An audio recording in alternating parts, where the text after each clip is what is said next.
Happy Lent to you, and good to talk to you, sir. Nice talking to you. Long time no see. I know, too long, but you know what? I was talking to a couple friends yesterday about that, and they said winter has done that to people. People have sort of hibernated a little bit. They don't feel like going out because it's so bitter and cold, and I think there's a lot of pent-up enthusiasm, and we're going to see evidence of that certainly at a baseball game in town on Thursday. And when you sit at that baseball game and you look into the outfield, you're going to see something that the rest of us don't see.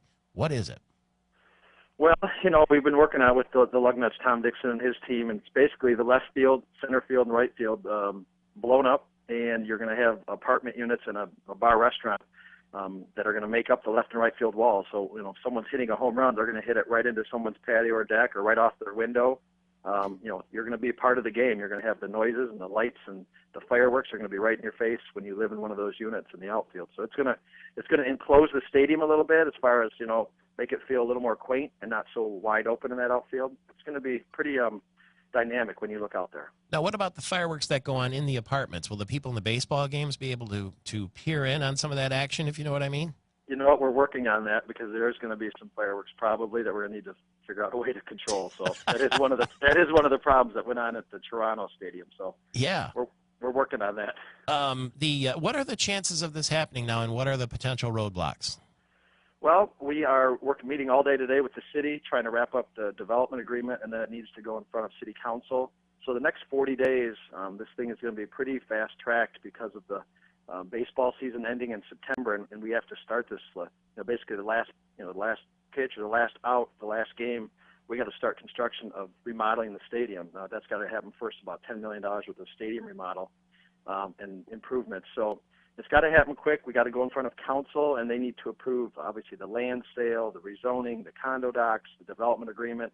So that's the hurdle right now, is just making sure that we offer enough information to everyone so that they're fully informed of what's going on and answer any questions that anyone has, so that they don't have any worries going, hey, what don't I know? So that's our biggest hurdle, is getting the right information to everyone right away. Can you read the tea leaves at all? And also, can you think of any reason why City Council would drag their feet or be against this project?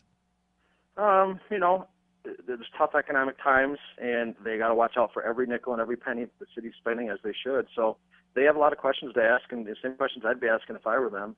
We're inviting all of them up to the owner's suite on Thursday for the game, so that we can show them the pictures and answer any questions and just have an informal setting and say, what do you want to see? What are your questions? What's out there? So, it's an hour or 2 hours to spend with the council members to see if, they have any questions that we can answer that haven't been answered. So we're excited to get in front of them and show them what's going on. It's a cool way to look at it, too. Right from that, he's right behind home plate there, and you can look out there and see what could be. Yeah, in fact, if you turn around and look the other way, you can see your stadium district building as evidence of your impact for that district there, too. Well, yep, we'll have it surrounded at that point, so it'll be a lot more people. If you start adding up Marketplace and Stadium and this outfield project, it'll be about 350 new people living downtown that didn't live downtown just a couple of years ago. So that's a pretty big impact on bars, restaurants, retail, pedestrians walking around. So to get that many heads downtown is pretty important. That's what's happening in Grand Rapids and Columbus and Nashville. So yeah, I'd like to follow the lead. And would the existence of those apartments and the bar and restaurant and everything maybe allow for more events at the stadium that are non-baseball, like concerts and things like that?